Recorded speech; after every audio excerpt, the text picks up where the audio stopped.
Semangat pagi, selamat siang, sahabat pembelajar. Kita berjumpa kembali di seminar online Indonesia Belajar. Indonesia Belajar adalah sebuah media untuk belajar yang berisi motivasi, inspirasi, dan pengetahuan tentunya dari para narasumber terbaik di Indonesia.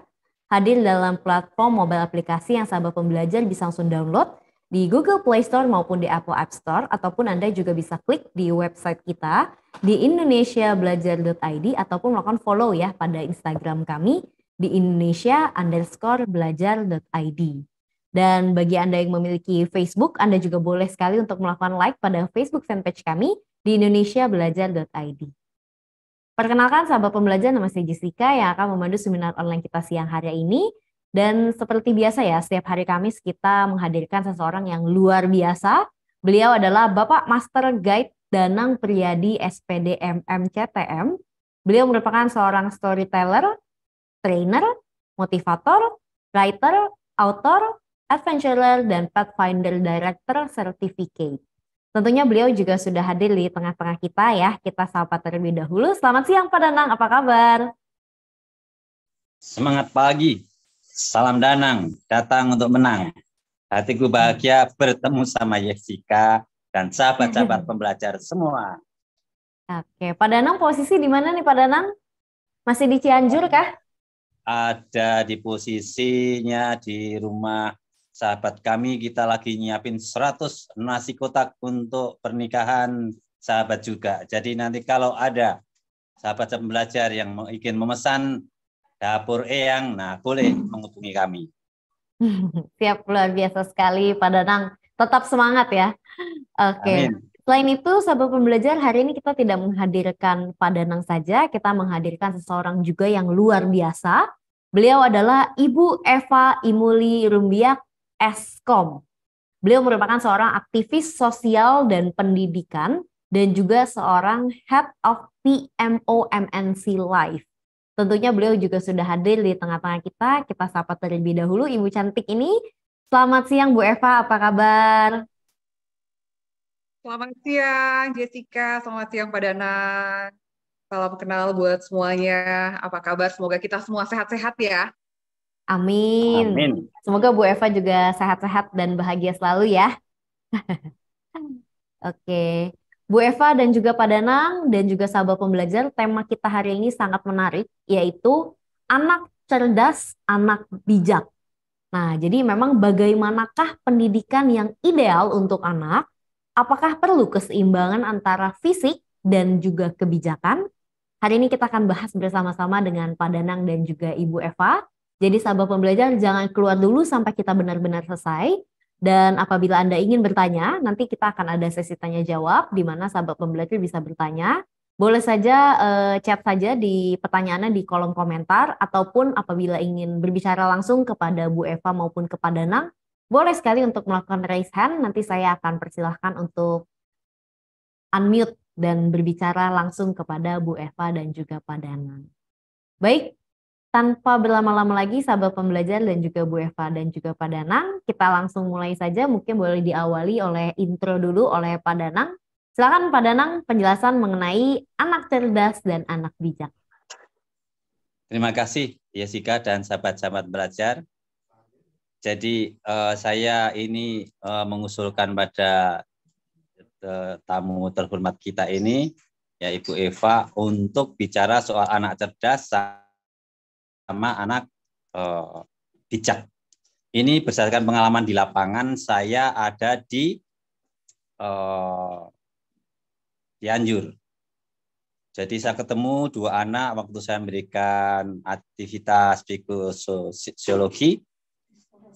psikososial, psikologi, dua anak yang masih diperban kepalanya, lebam-lebam, ya. Tetapi saya salut, dia ikut menyanyi, ikut menggambar sampai selesai, ya. Itu sesuatu yang luar biasa bagi saya. Artinya dia bukan hanya secara fisik dia tahan, tapi secara mental, spiritual, jadi dia bangkit lah istilahnya. Maka menjadi anak yang cerdas juga, anak yang bijak juga untuk tidak terpuruk karena lebam-lebam sakit, menoleh pun susah sebetulnya.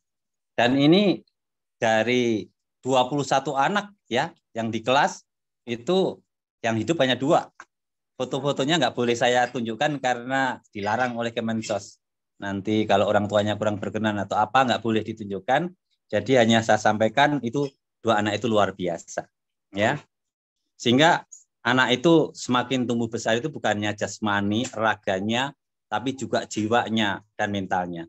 Yang mengharukan lagi itu kemarin ada anak yang ditemukan umur 5 tahun masih hidup, sementara kakak dan orang tuanya atau ibunya meninggal di tempat yang sama, tertimpa oleh beton-beton atau gedung itu gitu loh.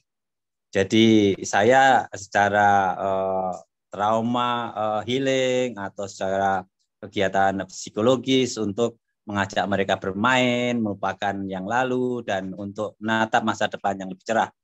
Nah, ini perlu anak-anak yang cerdas, anak yang sehat.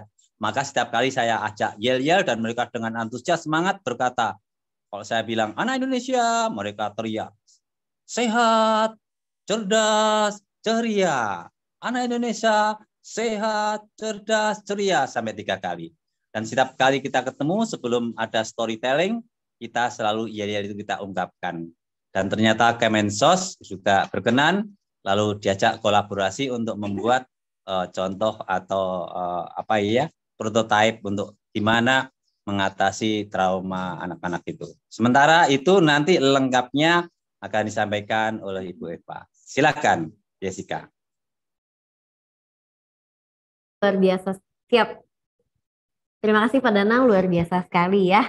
Pengalaman di Cianjurnya mungkin nanti kita akan bahas juga ya sama Pak Danang ya lebih detail. Nah, untuk saat ini terima kasih intronya Pak Danang. Mungkin boleh dilanjutkan langsung saja kepada Bu Eva. Silakan Bu Eva. Oke, baik. Terima kasih untuk Jessica dan juga Pak Danang. Semoga tidak ada gangguan sama sekali. Apakah ada gangguan, Jessica? Oke, Bu. Keren. Iya, terlihat kok Bu. Mungkin boleh dibesarkan Bu, diklik slideshow-nya. Oke, baik. Terima kasih Jessica. Perkenalkan, nama Eva Imuli Rumbiak. Kebetulan suami saya bermarga Rumbiak. Saya senang sekali pada saat ini bisa bertemu dengan rekan-rekan dan juga teman-teman, saya katakan teman-teman ya, yang memang memiliki visi yang sama untuk mencerdaskan Indonesia. Ya, salam Indonesia belajar. Dan saat ini saya bekerja di MNC Life Insurance, namun selain saya bekerja di sebuah perusahaan multinasional, tetapi saya juga aktif dalam membuka beberapa rumah belajar di Indonesia yang ikut berperan aktif juga untuk ikut mencerdaskan anak bangsa, yaitu Rumah Belajar Cahaya Indonesia. Nah, Bapak dan Ibu, saya senang karena kita bertemu dan saat ini kita akan sharing sama-sama tentang anak cerdas dan juga bijak. Dan saat ini saya ingin membuat satu pembuka bahwa anak cerdas dan bijak merupakan dambaan setiap orang tua. Namun tidak sedikit ya dari orang tua yang masih belum memahami cara membantu anak untuk tumbuh menjadi cerdas dan juga bijak. Dan saat ini di siang hari ini kita mau belajar sama-sama gimana sih langkah-langkahnya agar anak kita itu kita menjadikan anak kita itu cerdas dan juga bijak. Nah, pada saat ini saya ingin sharing bahwa pada dasarnya kecerdasan anak ini dipengaruhi oleh 2 faktor, ya, yaitu faktor genetik dan juga faktor lingkungan. Nah, faktor genetik ini berupa bakat ataupun kemampuan yang diturunkan langsung dari orang tua. Sedangkan faktor lingkungan umumnya terdiri dari pola asuh, asupan nutrisi sehari-hari hingga pendidikan yang diperoleh. Jadi ada 2 ya, tadi saya katakan bahwa kecerdasan anak ini dipengaruhi oleh 2 faktor. Nah, kemudian kita akan sama-sama belajar karena waktu kita sangat sempit sekali. Saya tahu Bapak dan Ibu sangat sibuk sekali, sehingga saya mau bagikan bagaimana sih langkah-langkahnya agar membuat anak cerdas. Karena sama seperti Pak Danang, kita sama-sama aktivis yang langsung berhadapan dengan anak-anak ada di lapangan, sehingga kita tahu ya bagaimana supaya anak-anak ini sebenarnya bisa diajar menjadi anak-anak yang cerdas dan juga menjadi anak-anak yang bijaksana. Nah, saya ingin bagikan tips-tipsnya saja ya. Saya sebutkan ada 5 langkah gitu ya, supaya menjadikan anak itu cerdas dan juga bijak. Yang pertama adalah memenuhi asupan nutrisi anak ya. Nah, kita harus ingat bahwa perkembangan otak ini sangat dipengaruhi oleh pola makan dan juga asupan nutrisi yang kita berikan ya. Jadi untuk mendukung perkembangan otak dan kemampuan kognitifnya, berikanlah si kecil atau anak kita makanan sehat dan bergizi seperti telur, ikan, daging, susu, buah-buahan dan juga sayur-sayuran. Nah, ini harus kita berikan kepada anak-anak kita ya, supaya karena mereka harus memenuhi asupan nutrisi. Nah, saya ingin sharing, saya pernah mengajar di sebuah rumah belajar ya di di TPRO Kucing namanya ya di Tangerang. Saya mengajarkan anak-anak di sana, beberapa kali saya ajarkan mereka dalam satu pelajaran misalnya colors ya, warna gitu. 4 kali saya ajarkan kepada mereka gitu ya dalam sebulan karena hanya seminggu sekali bertemu gitu ya. Selama 4 kali pertemuan baru mereka bisa paham gitu ya. Karena apa? Mereka memiliki asupan gizi yang kurang ya. Sehingga pemahamannya itu sangat kurang. Jadi daya tangkapnya sangat kurang gitu ya. Perkembangan otak mereka sangat kurang. Dan juga banyak anak-anak yang memang oleh karena asupan nutrisinya kurang sehingga lambat dalam dalam berpikir. Nah, sehingga nomor 1 ya, gimana caranya untuk menjadikan anak itu cerdas gitu ya. Kita harus memenuhi asupan nutrisi anak. Baik, yang kedua, kita harus mengenali gaya belajar anak. Nah, ini pasti Pak Danang lebih ahli lah ya dari saya karena sudah terlalu banyak mungkin yang selalu ditemui case yang ditemui oleh Pak Danang ya.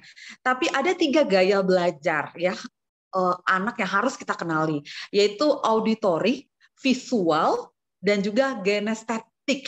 Nah, anak tipe auditory ini lebih cepat memahami hal yang baru melalui indera pendengaran, ya.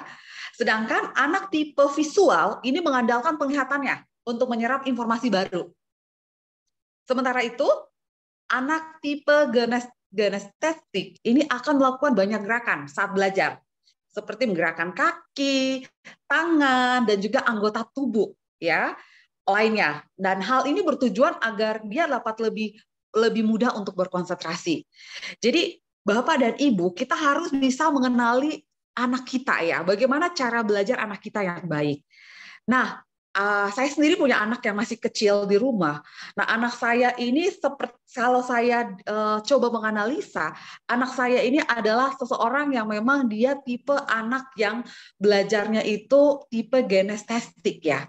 Jadi memang harus melalui cara belajar yang menggerakkan tangan, kaki, dan anggota tubuh lainnya. Makanya saya lihat juga di beberapa video dari Pak Danang banyak juga mengajar anak-anak gitu ya, cara belajar dengan menggerakkan alat tubuh. Karena tidak semua anak-anak hanya dengan cara mendengarkan. Dan kita harus kenali ini. Jangan sampai anak-anak itu menjadi bosan ya ketika mereka sedang belajar. Nah, poin yang ketiga, yang kita harus bagaimana caranya kita bisa membuat anak kita cerdas dan juga bijaksana. Yang memberi anak itu kesempatan untuk mengembangkan kreativitas. Nah, untuk mengembangkan kreativitasnya secara alami, cobalah kita memberikan si kecil aktivitas yang mampu merangsang imajinasi. Jadi kita berikanlah misalnya ada kotak di sana gitu ya, kotak yang kosong. Kemudian setelah itu ya, kita juga berikan mereka permainan, kayak misalnya ada balon-balon di sana gitu ya, yang bisa kita berikan kepada mereka ataupun balok-balok susun ya. Ini kita harus berikan sarana kepada mereka. Jadi jangan sampai kita mau ngajarin anak kita mau supaya mereka cerdas, tapi kita tidak mau memberikan mereka tools ya. Jadi kita harus memberikan mereka tools atau kita memberikan mereka sarana untuk mereka dapat mengembangkan aktivitas. Nah, ini hal yang ketiga. Ini kadang-kadang seringkali kita sebagai orang tua kita lupa ya, kita lupa. Makanya ini yang kami terapkan juga dalam setiap rumah-rumah belajar yang kami ajarin ya. Kami memberikan alat-alat peraga supaya anak-anak ini mampu dan mereka bisa belajar untuk lebih kreatif. Nah, poin yang keempat, kita perlu mengasah kecerdasan emosional anak ya. Nah, kecerdasan emosional ini merupakan salah satu faktor yang dapat menunjang kesuksesan anak, baik di sekolah maupun dunia kerja nantinya. Ya, seperti tadi yang telah disampaikan oleh Pak Danang, bahwa selain kita mengajarkan mereka nyanyi, kita memberikan mereka bagi-bagi makanan atau snack-snack ya, kita perlu mengasah kecerdasan emosional mereka juga. Ya, ini penting sekali ya, mengasah kecerdasan anak ya. Dan sejak dini ini kita harus berikan kepada anak-anak kita.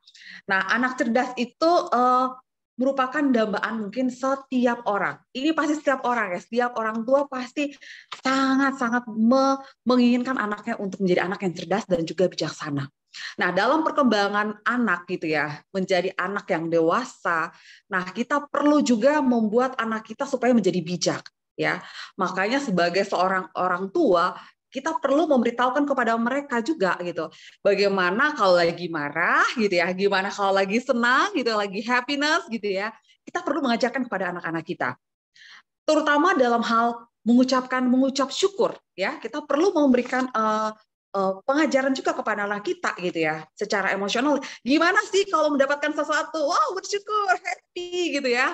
Nah, kita perlu untuk mengasah anak kita, mengasah kecerdasan mereka secara emosional. Nah, ini adalah faktor yang bisa menunjang kesuksesan seorang anak ya. Mari kita bantu anak kita untuk mengenali dan mengendalikan emosi mereka ya. Jadi kalau misalnya mereka melakukan kesalahan gitu ya, walaupun kita sangat marah, sangat kesel mungkinnya saat itu, marilah kita coba juga membuat mereka supaya mereka tetap merasa nyaman gitu ya. Tapi kita memberikan kepada mereka juga supaya mereka memahami situasi ya, supaya mereka bisa terhindar dari apa? Rasa kesal yang berlebihan. Nah, ini poin yang keempat.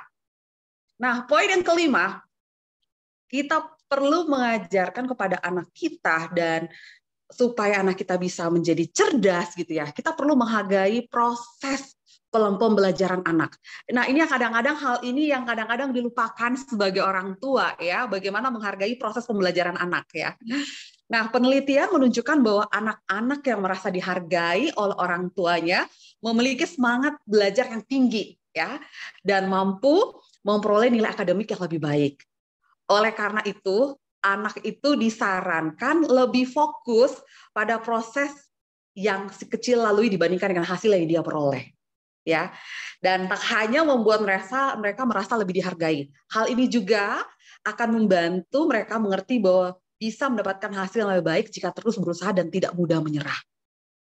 Nah, inilah beberapa 5 langkah ya, yang dimana kita mau supaya anak-anak kita tuh bertumbuh selain mereka cerdas, tetapi mereka juga bijaksana gitu ya. Mereka bijaksana oleh karena apa? Dari kecil kita sudah menanamkan kepada mereka proses bagaimana kita menghargai proses pembelajaran mereka.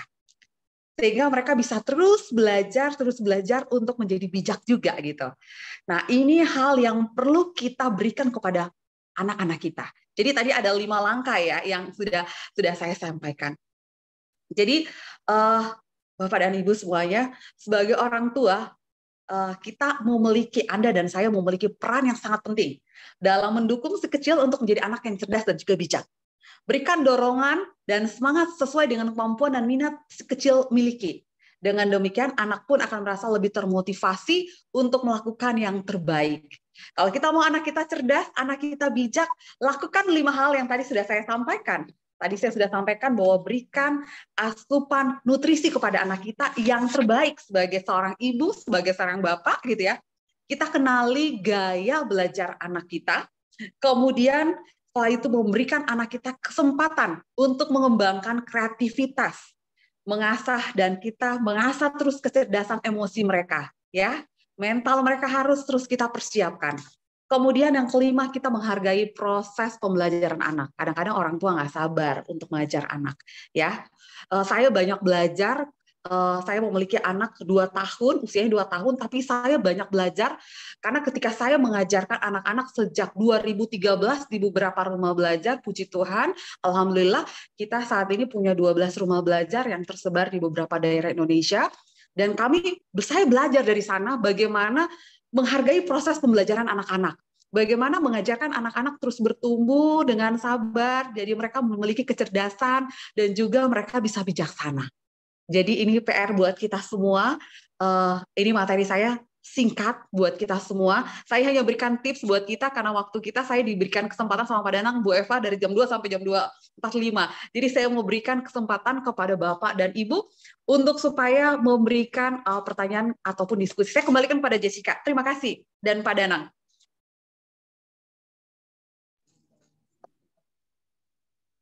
Oke, baik. Terima kasih Bu Eva, luar biasa sekali untuk materinya ya. Mungkin sebelum kita masuk ke sesi tanya jawab, kita boleh persilahkan dulu untuk Pak Danang menambahkan ya. Silakan Pak Danang. Kecerdasan itu dimiliki semua anak ya. Jadi kalau menurut Howard Gardner dalam multiple intelligences itu ada 8 kecerdasan.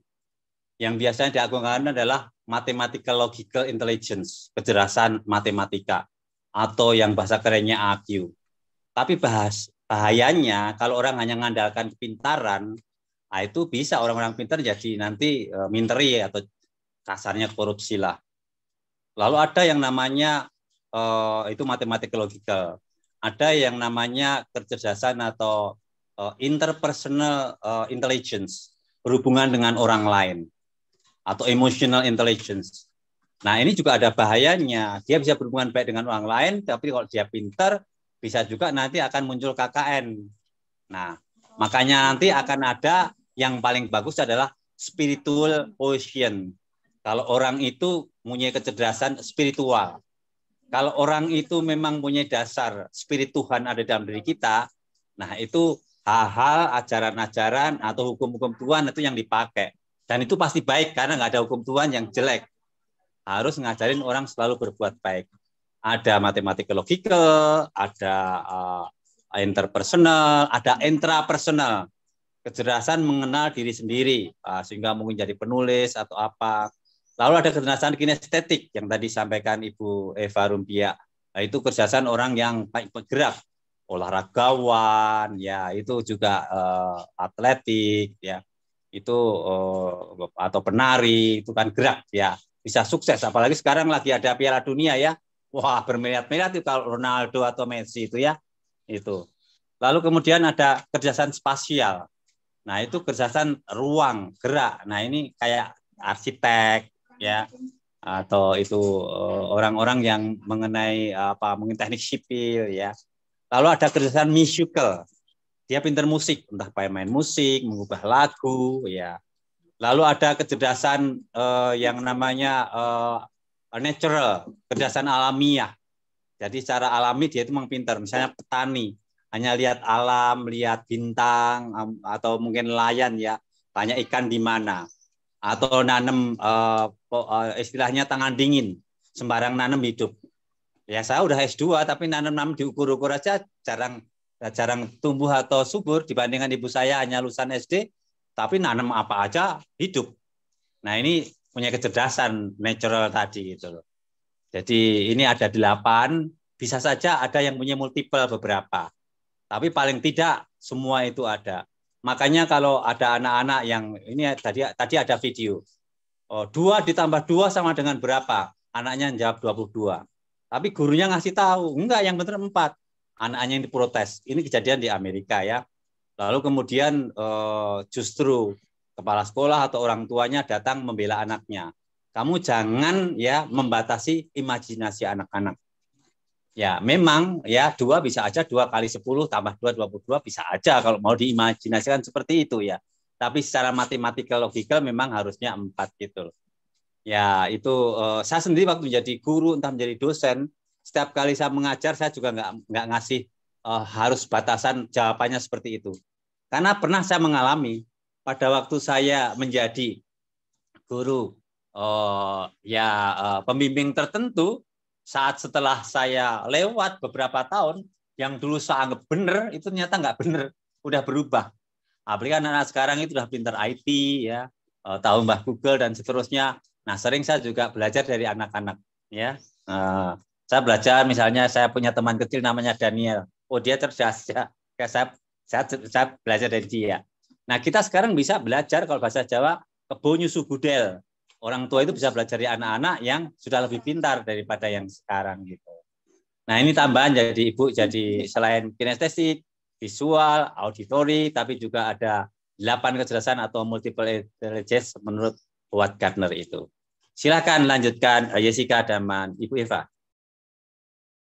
Terima kasih Pak Danang buat tambahannya.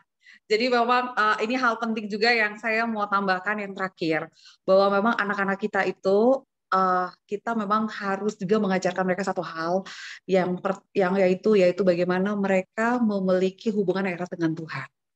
Jadi apapun itu kita harus tetap mengajarkan anak-anak kita supaya mereka bisa berdoa, walaupun mungkin masih kecil ya. Walaupun anak kita masih kecil, tapi mari kita mulai mengajarkan mereka bagaimana supaya mereka berdoa. Dan mereka tadi saya sampaikan bagaimana mereka itu harus bersyukur. Ya, ini penting ini buat anak-anak, buat kita bisa mengajarkan kepada anak-anak kita. Terima kasih Pak, itu tambahan dari saya. Mungkin kalau selainnya saya kembalikan kepada Jessica. Oke, terima kasih Pak Danang atas tambahannya dan juga terima kasih Bu Eva atas materinya ya. Oke, sahabat pembelajar kita akan mulai sesi tanya jawabnya. Mungkin sahabat pembelajar bagi yang ingin bertanya, Anda boleh langsung tulis saja pertanyaan di dalam kolom komentar. Nanti kita akan bahas satu persatu. Nah, saya akan ingatkan juga kepada sahabat pembelajar apabila belum melakukan subscribe dan follow pada YouTube-nya Indonesia Belajar, itu boleh sekali untuk melakukan subscribe karena nanti untuk episode hari ini juga akan masuk ya ke dalam YouTube Indonesia Belajar. Mungkin boleh di search di Indonesia Belajar Official. Oke. Jadi sahabat pembelajar apabila ingin share ke sanak saudara ataupun ke teman-teman untuk episode hari ini itu bisa melalui YouTube. Terima kasih sahabat pembelajar. Nah, kita akan langsung mulai saja sesi tanya jawabnya. Kebetulan ini sudah ada satu pertanyaan ya dari Ibu Elma. Saya akan bacakan. Halo Pak Danang dan juga Bu Eva. Saya Elma, salam kenal. Topik pembahasannya itu sangat menarik sehingga saya ingin bertanya nih Pak Danang dan juga Bu Eva. Kira-kira faktor apa saja yang begitu mempengaruhi di mana anak dapat berkembang secara sehat baik, emosional, dan perilakunya? Terima kasih. Silakan. Bu Eva atau Pak Danang terlebih dahulu untuk menjawab. Kalau saya berdasarkan pengalaman ya, burung berkumpul dengan bulu yang sama. Saya ini bukan anak pintar, bukan anak cerdas, tetapi sejak kecil saya senangnya berkumpul dengan anak-anak yang pintar. Sehingga kalau saya nggak tahu, saya bertanya. Sejak SD itu. Makanya waktu SD saya lulus juara pertama itu bukan karena saya pintar. Setiap kali saya nggak tahu, saya tanya. Bahkan pada perempuan pun saya nggak takut nanya, nggak malu saya laki-laki tanya pada perempuan. Kalau dia lebih pintar, untuk apa malu? Dan itu membawa keberuntungan. Makanya kalau saya datang untuk menang, ini karena beberapa kali saya juara. Ya, SD juara, SMP juara matematika. Lomba matematika dari 7.000 orang loh. Juara 1 itu saya juga enggak. Tapi tadi Ibu Eva mengatakan, karena unsur doa juga. Karena Tuhan berkenan, kita berdoa, Tuhan mengabulkan. Waktu SMA juara 1 menulis naskah drama radio, ya. Lalu waktu kuliah juga juara 1. Itu semua saya dapatkan ya karena saya belajar dari teman-teman. Kalau dari dosen susah, dari guru susah, dari teman yang paling pintar, itu gampang. Sehingga justru sampai kuliah pun juara 1 bukan karena saya hebat, saya paling bego sebetulnya. Tapi karena ini juga hubungan baik itu ya. Saya sebagai ketua kelas sehingga tahu teman-teman yang pintar itu siapa, saya bisa belajar dari mereka, termasuk hubungan baik dengan guru-guru, dengan dosen, dengan direktur juga, dengan kepala studi. Nah itu. Nah ini salah satu contoh gimana supaya orang itu menjadi sukses berhasil itu yaitu berkumpul, membiasakan dengan termasuk untuk kebaikan, kebijakan. Nah kalau kita sudah menjadi baik, bijak, tadi Ibu Eva menyampaikan dengan berdoa ada antusias di dalam teos Tuhan. Kalau spirit Tuhan dalam diri kita, siapa berani melawan? Jadi saya pernah dicaci maki, dihina orang, difitnah, dengerin loh sampai 1-2 jam, diem loh. Coba bisa nggak Anda difitnah, dihina, dilecehkan, sampai 1-2 jam, diem aja bisa nggak? Nah, bagi saya itu bukan karena hebatan saya, karena Tuhan menyertai saya. Nah ini jadi bukan hanya cerdas, banyak ngomong, diam pun itu tidak termasuk cerdas. Karena apa? Dia mau mendengarkan orang lain dan belajar dari penghinaan untuk lebih rendah hati dan mempercayakan diri pada Tuhan. Begitu, Jessica. Terima kasih Pak Danang. Mungkin boleh dijawab lagi untuk Bu Eva ya. Silakan Bu Eva. Oke, baik. Jadi perkembangan anak, faktor-faktor apa saja sih yang tadi dikatakan mempengaruhi emosi daripada seorang anak ya? Jadi perkembangan daripada seorang anak ini kita katakan mulai dari kecil sampai besar. Makanya kemarin saya diskusi sama Pak Danang juga bahwa anak-anak ini untuk berkembang dari kecil sampai besar ini mereka dipengaruhi oleh beberapa faktor. Benar sahabat pertanyaan ini disampaikan. Yang pertama adalah faktor orang tua, keluarga mereka. Ya, maka tadi saya sampaikan kita harus mengajarkan kepada anak kita bagaimana ketika mereka gembira, gimana ketika marah gitu ya. Kita harus bisa mengajarkan kepada mereka gimana kalau sedih gitu ya. Ini adalah tugas daripada orang tua gitu ya. Kalau mereka lagi bersyukur, mereka berdoa mengucap syukur kepada Tuhan. Terima kasih Tuhan buat makanan hari ini gitu ya. Terima kasih karena saya mendapatkan mainan ya. Terima kasih karena saat ini saya bisa bermain gitu. Nah, yang kedua adalah lingkungan. Jadi sekitar lingkungan itu juga mempengaruhi emosi seorang anak. Ketika anak-anak kita bermain dengan anak-anak yang memang mereka anak-anak yang ceria, maka mereka akan menjadi anak-anak yang ceria, ya. Ketika mereka bermain dengan lingkungan di mana anak-anaknya suka marah gitu ya, maka anak-anak kita akan menjadi anak-anak yang pemarah gitu ya. Nah, kalau kita memiliki anak-anak, kita memiliki anak yang bergaul dengan lingkungan gitu ya, lingkungan yang misalnya suka sedih gitu ya, anak-anak yang murung gitu ya, maka anak-anak kita pun dalam perkembangannya akan menjadi anak yang suka murung. Jadi inilah dua faktor penting yang mempengaruhi anak kita untuk berkembang secara emosional. Jadi kalau saya dapat katakan dalam sebuah kutipan dari sebuah kitab ya, bahwa pergaulan yang buruk merusak kebiasaan baik gitu ya. Jadi kalau kita memiliki pergaulan yang buruk, anak kita memiliki pergaulan yang buruk, maka dia akan memiliki kebiasaan juga akan merusak kebiasaan yang baik. Walaupun kita mungkin di rumah sudah mengajarin anak-anak kita untuk memiliki hal-hal yang baik, nilai-nilai sosial yang baik, nilai-nilai budaya yang baik, tetapi bisa rusak oleh karena lingkungan. Jadi itu yang dapat saya sampaikan. Terima kasih. Baik, terima kasih Bu Eva dan juga Pak Danang atas jawabannya. Semoga Ibu Elma terjawab ya. Dan apabila masih ada pertanyaan, Bu Elma boleh sekali untuk memberikan pertanyaannya lagi di kolom komentar ya. Nah, Bu Eva dan juga Pak Danang, ini juga sudah ada satu pertanyaan lagi dari Ibu Nuri. Saya akan bacakan ya. Selamat siang Pak Danang dan juga Bu Eva. Terima kasih atas materinya ya Pak dan Ibu, keren sekali. Saya izin tanya, untuk mencerdaskan pengetahuan anak-anak kita, kan sudah ada banyak ya tipsnya. Tapi untuk membuat anak kita agar bisa lebih bijak menangani segala hal, seperti hal yang diinginkannya, emosionalnya, dan lain sebagainya, itu baiknya bagaimana ya? Pak Danang dan juga Bu Eva. Terima kasih sebelumnya. Terima kasih Bu Nuri atas pertanyaannya. Tadi kan Pak Danang sudah jawab terlebih dahulu. Mungkin sekarang Bu Eva terlebih dahulu yang menjawab, nanti Pak Danang setelah itu. Silakan. Tadi sudah saya sampaikan bahwa bagaimana sih kita menangani emosional ya anak kita gitu ya. Jadi memang bagaimana kita bisa membuat anak kita menjadi seorang yang bijak ya. Itu harus diasah dari kita juga kembali kepada orang tua. Bagaimana supaya kita bisa mengajarkan kepada anak kita untuk memiliki emosional yang baik.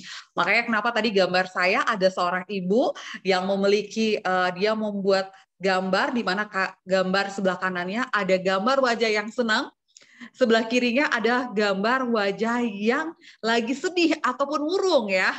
Nah, ini yang harus kita lakukan sebagai orang tua. Jadi memperkenalkan secara dini kepada anak kita bagaimana supaya bisa mengendalikan emosi mereka.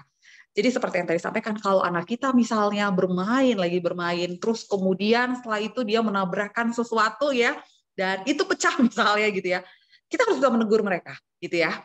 Kita memberitahukan kepada mereka, tetapi dengan cara bahasa yang baik gitu ya.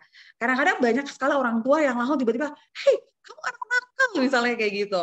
Nah kita harus menyampaikan pada anak kita bahwa, nak, kamu harus jadi anak yang baik gitu. permainan ini misalnya gitu ya, jangan dimainkan di tempat ini gitu ya, karena akan memecahkan misalnya guci mama gitu ya. Jadi kita harus bisa mengajarkan kepada anak kita pun sebagai orang tua harus bisa mengendalikan emosi kita gitu ya.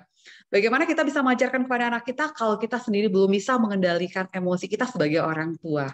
Jadi ini yang dapat saya sampaikan. Mungkin ada tambahan daripada anak, silakan Pak. Baik. Betul sekali yang disampaikan Ibu Eva. Jadi yang namanya orang tua itu harus menjadi role model, menjadi contoh. Ya, ya konkretnya gampangnya saja ya. Kalau kita melarang anak-anak nonton TV, ya, tapi untuk belajar, mau nggak saya nggak nonton sepak bola yang saya sukai agar anak juga nggak terganggu atas teriakan-teriakan saya. Saya bisa seperti itu. Artinya dimulai dari diri kita sendiri. Nah, kita belajar dari pendiri Taman Siswa di Yogyakarta tahun 1912 Ki Hajar Dewantara. Itu yang punya moto, ing madya ing ngarsa sung tulodo. Di depan kita harus ngasih contoh. Ya, ing madya mangun karso. Di tengah kita harus membangkitkan semangat. Tutwuri handayani. Di belakang kita harus mendorong. Jadi anak-anak ini kita lihat, kita awasi. Kalau kita lihat anak-anak bermain, kadang-kadang mereka berantem. Gimana cara kita melerai? Atau mereka berebut mainan, gimana kita cara supaya mereka bersikap adil. Nah, seperti ini yang harus kita sampaikan, terutama untuk contoh-contoh dalam kehidupan kita sehari-hari. Nah, saya itu punya keponakan-keponakan, ya dari yang kecil-kecil, cucu-cucu itu, ya itu sering saya atasi, saya tangani, dan memang perlu kesabaran untuk anak-anak itu menjadi baik. Caranya ya memang salah satunya, utamanya itu adalah diajak berdoa. Dengan berdoa itu mencoba mengandalkan Tuhan, sehingga Tuhan memampukan kita, lalu anak-anak juga dibelajar takut akan Tuhan, bukan takut dimarahi atau menjadi celaka, tapi takut menghormatin nilai-nilai moral yang tidak tertulis, yang tidak terungkapkan, misalnya untuk berbuat baik itu. Nah, misalnya kalau punya makanan, ayo dibagi, ya nanti dibagi, ayo bermain berdua ya, gitu loh. Karena kadang-kadang anak-anak berebut mainan, orang tuanya masih ribut, anaknya sudah main lagi. Nah, itu kan nggak lucu itu ya. Nah, ini yang harus kita atasi. Jadi pengendalian diri, terus emosi itu. Kalau kita dimarahin, kita mengalah, kita diem dengerin, bukan berarti kita kalah. Justru kita itu udah lebih tinggi levelnya karena kita bisa mengatasi, atau justru kita belajar untuk menjadi orang sabar, orang tabah dibandingkan orang yang mungkin emosional itu. Nah, orang itu justru malah levelnya di bawah kita karena nggak bisa menguasai dirinya. Nah, ini contoh-contoh itu kalau Ibu mau sampaikan, ya belajar berbuat baik pada orang lain, menjadi saksi kebaikan bagi orang lain, berdoa, lalu memahami ajaran-ajaran agama, hukum-hukum baik tertulis maupun nggak tertulis. Ya, secara moral itu kalau sekarang ada Cianjur itu pada gempa, kita nggak boleh menyimpan harta kekayaan kita untuk diri kita. Kita harus berbagi karena apa yang kita miliki adalah titipan Tuhan yang harus kita berikan pada orang lain. Termasuk ucapan terima kasih kalau diberi, minta maaf kalau salah. Nggak gampang loh minta maaf ya. Lalu kemudian minta tolong, ambilin, dan seterusnya. Nah, hal yang sederhana, tolong, maaf, terima kasih, permisi, pakai tangan kanan, ini mengajar hal-hal yang sederhana tetapi akan tertanam. Karena hal-hal yang ini terutama untuk anak-anak kecil, ya umur 5-9 tahun, ini adalah ajaran-ajaran moral, etika yang harus dipegang dan itu akan dipakai seumur hidupnya, bahkan sampai menjadi orang tua. Pernah ada seorang yang anak diminta tampil ya, dia untuk berbicara, dia nggak mau. Lalu saya bilang gini, nanti kalau kamu sudah besar, kamunya dia jadi bicara, terus kemudian kamu nanti punya anak, anaknya nggak mau bicara gimana kayak kamu itu. Lalu akhirnya dia mau. Nah, itu kita kasih visualisasi ke depan juga. Maka ada pepatah, the bright of tomorrow depends on what you do today. Kecemerlangan hari esok tergantung dari apa yang Anda lakukan sekarang. Maka tekanan pendidikan adalah karakter above knowledge ya. Yang namanya watak, sikap, kepribadian itu melebihi pengetahuan. Maka etika moral apalagi zaman sekarang ini harus diutamakan, sopan santun dan seterusnya ya. Seperti humanity before spirituality. Artinya kemanusiaan ya, rasa peka dan kepekaan ini didahulukan. Begitu sementara tambahannya. Mungkin Ibu Eva ada tambahan atau yang silakan. Baik, terima kasih Pak Danang dan juga Bu Eva atas jawabannya ya. Nah, ini semoga Ibu Nuri terjawab dan ini ada dari Ibu Elma juga sudah menyampaikan terima kasih Pak Danang dan juga Bu Eva. Berarti sudah terjawab ya. Oke, bagi sahabat pembelajar yang masih ingin bertanya boleh langsung tulis saja pertanyaannya di kolom komentar ya. Nanti kita akan bacakan dan juga kita akan bahas. Mungkin saya akan bertanya kepada Bu Eva dan juga Pak Danang. Tadi kan Bu Eva juga sudah memberikan beberapa tips ya untuknya buat orang tua di sini maupun yang bukan orang tua di sini. Nah, mungkin Bu Eva boleh sharing sedikit nggak? Pernah nggak sih misalnya menemukan seorang anak yang sangat sulit, yang menurut Bu Eva itu sangat sulit? Mungkin boleh diceritakan tuh Bu Eva solusinya bagaimana? Silakan Bu Eva. Oke, baik. Saya memang pernah punya pengalaman ya untuk gimana sih menghadapi anak-anak yang memang mereka pada saat belajar itu sangat sulit sekali untuk bisa menerima apa yang kita ajarkan. Jadi memang tadi saya sampaikan bahwa ada 5 hal yang memang mempengaruhi anak-anak ini dalam perkembangan secara kecerdasan maupun kebijaksanaan agar mereka dapat bertumbuh menjadi anak yang baik ya. Sangat sulit sekali memang saya sudah sampaikan, saya pernah mengajar anak-anak di 9 tahun mengajar anak-anak ya di tempat pembuangan sampah gitu ya. Dan maaf kata bahwa mereka sangat lambat sekali dalam hal untuk belajar. Tapi seperti yang tadi saya sampaikan, kita harus bisa mengenali bagaimana cara anak-anak ini untuk dapat mereka belajar. Tadi sudah banyak disampaikan juga oleh Pak Danang tadi ya. Kita harus mengenali bagaimana cara mereka untuk bisa belajar. Karena kan anak-anak ini ada mereka yang tadi saya katakan, mereka belajar dengan cara auditori, ada yang visual dan juga kinestetik ya. Nah, ini kita harus tahu gitu. Kita harus pelajarin. Jadi bukan hanya kita ketika berhadapan dengan anak-anak gitu ya, kemudian kita langsung mengajar begitu saja gitu ya, tanpa kita mengenali siapa anak-anak ini, gimana lingkungan mereka, apa yang harus kita ajarkan. Maka ketika kita mau mengajar, kita harus observasi dulu ya, kita harus survei dulu, kemudian kita tahu ya siapa anak-anak ini, gimana orang tuanya gitu ya, sehingga kita tahu bagaimana caranya agar kita dapat mengajari mereka. Memang kita sendiri harus berhikmat dulu, memiliki kebijaksanaan gitu ya, seperti tadi Pak Danang bilang, kita ada rules modelnya gitu ya, sehingga kita sendiri bisa juga menularkan hal yang sama gitu. Jadi kita pun mengajarkan kepada anak-anak, saya mengajarkan kepada anak-anak seperti yang tadi sudah disampaikan oleh Pak Danang juga, harus mengucapkan terima kasih. Setiap segala sesuatu yang kita ajarkan kepada mereka, kita selalu mengajarkan kepada mereka untuk mengucapkan terima kasih. Nah, ini harus dilakukan dulu dari kita. Terima kasih kalian sudah datang gitu ya. Kita berikan sesuatu, mereka kita berikan pujian gitu ya. Kita mengucapkan terima kasih gitu ya. Ketika ada kesalahan, kita katakan maaf gitu ya. Maaf kita terlambat datang mengajar gitu ya. Kemudian setelah itu kita ngajarin mereka untuk berdoa gitu.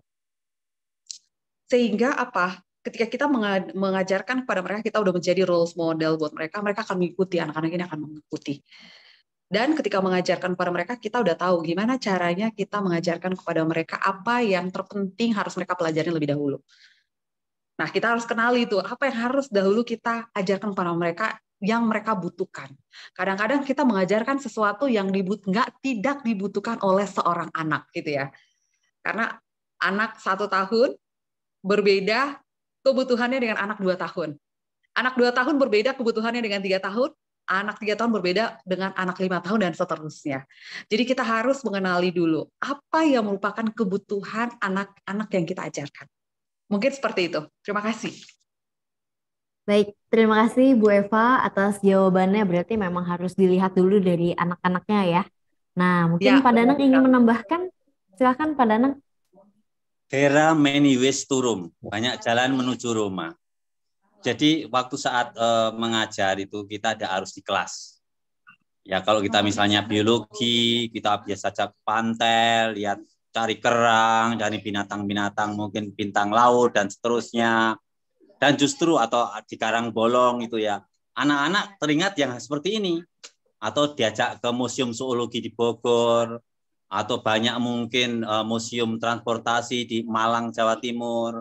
Maka ada istilah study tour. Belajar sambil jalan-jalan.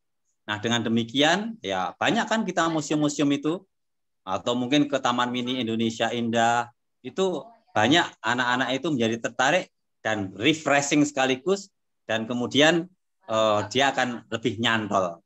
Jadi ada acara-acara rekreasi sekaligus juga belajar. Lalu banyak juga dengan permainan-permainan, entah gambar-gambar, entah video, entah lagu-lagu. Dulu kalau saya mengajar itu pertama justru mendongeng dulu, 1/4 jam itu mendongeng. Saya masih ingat Bu Eva, yang namanya kelas 5 SD saya diajarin dongeng oleh namanya Bapak Hardi. Sampai sekarang masih ingat itu, Bapak Hardi itu. Jadi dia Siti Maiso Jenar sama siapa itu Nogososo Sapu Inten, masih ingat. Karena dongeng dulu, begitu senang baru, atau nyanyi-nyanyi dulu, begitu senang baru masuk. Atau tanya jawab, begitu senang baru masuk. Kalau soal ulangan, soal ujian gampang, saya bilang gitu. Saya kasih ringkasan dan saya kasih kumpulan-kumpulan itu. Mau kuliah pun, mau yang namanya mahasiswa, rata-rata nilainya A. Bahkan namanya PMP itu bisa 8,5, bahasa Inggris ada yang 9,8. Tapi setiap kali saya mulai dengan hal yang menyenangkan, setiap hari kejadian. Contohnya misalnya, sekarang lagi ada gempa di mana kita sentuh hatinya. Dengan hati yang senang ini, maka belajar menjadi mudah. Nah, dengan belajar menjadi mudah, maka nilai itu gampang dicari. Maka kalau sampai pernah pertama kali kita ikut ujian dari 65 sekolahan, kita juara 3 di Jakarta Timur, ya kepala sekolah atau direkturnya heran gimana cara ngajar, yaitu dibuat senang dulu. Dengan hati yang senang, makanya ada yang namanya teaching with love, love teaching. Dengan cinta mengajar, mengajar dengan cinta, maka hasilnya akan beda. Begitu ya Ibu Eva? Ya, benar sekali apa yang tadi disampaikan oleh Pak Danang ya. Memang kita harus mengajar itu menyenangkan. Ya, jangan sampai kita mengajar itu tidak menyenangkan.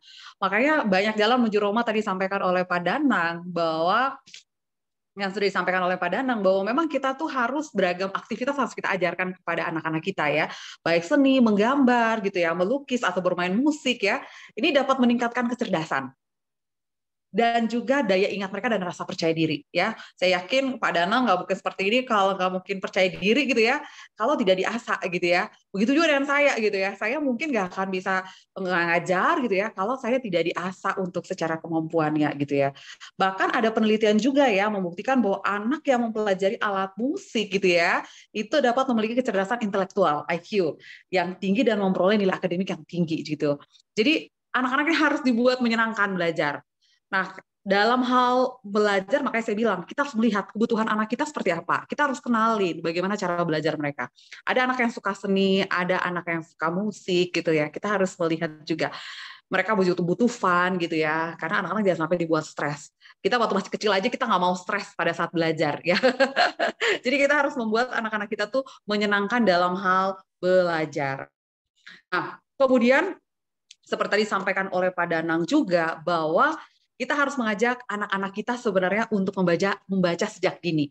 Nah, ini penting nih. Makanya pada malam hari gitu ya, kita selalu mungkin akan menceritakan kepada anak-anak kita gitu ya, cerita apapun kita selalu ceritakan. Tadi seperti mungkin mendongeng kita ceritakan ya, storytelling gitu ya. Storytelling itu penting sekali untuk kita ceritakan buat anak kita pada malam hari gitu. Karena ini angkat meningkatkan daya ingat anak-anak kita juga. Mungkin itu tambahan dari saya. Terima kasih. Baik, terima kasih Bu Eva dan juga Pak Danang ya, terjawab sudah nih. Semoga informatif untuk sahabat pembelajar semuanya. Tidak terasa ternyata sekarang sudah jam 3, ini saatnya kita tutup untuk sesi kita hari ini. Terima kasih banyak Bu Eva dan juga Pak Danang, tapi mungkin sebelum saya tutup, Pak Danang dan juga Bu Eva mungkin boleh memberikan sebuah closing statement ya. Silakan Bu Eva terlebih dahulu. Baik, kecerdasan gitu ya, kecerdasan dan juga kebijaksanaan anak kita tergantung kepada kita orang tuanya. Oleh karena itu, marilah kita memberikan yang terbaik untuk anak-anak kita. Demikian, terima kasih. Terima kasih Bu Eva, singkat, padat, dan bagus ya. Oke. Silakan mungkin Pak Danang boleh memberikan closing statement. Jadi ada 3P, purpose, passion, potential. Setiap anak itu adalah cerdas. Maka seperti Ibu Eva sampaikan, kita harus tahu tujuan cita-cita anak menjadi apa, bakat kemampuan potensinya apa, dan biarlah kita membantu agar mereka melakukan dengan penuh passion, semangat, kasih, dan cita. Segala sesuatu yang dilakukan dengan cinta, dengan kasih, dengan semangat, hasilnya akan luar biasa. Terima kasih. Salam datang untuk menang. Luar biasa sekali. Terima kasih yang sebaik-baiknya kepada Bu Eva dan juga Pak Danang ya. Materi kita hari ini sangat luar biasa. Semoga inspiratif dan juga informatif ya bagi sahabat pembelajar semua. Saya akan ingatkan kepada sahabat pembelajar jangan lupa untuk melakukan subscribe di YouTube channelnya Indonesia Belajar Official. Dan jangan lupa juga untuk melakukan follow ya pada Instagramnya Pak Danang tentunya. Baik, saya Jessica dan tim Indonesia Belajar mohon undur diri. Sampai jumpa, salam sehat dan bahagia selalu. Terima kasih.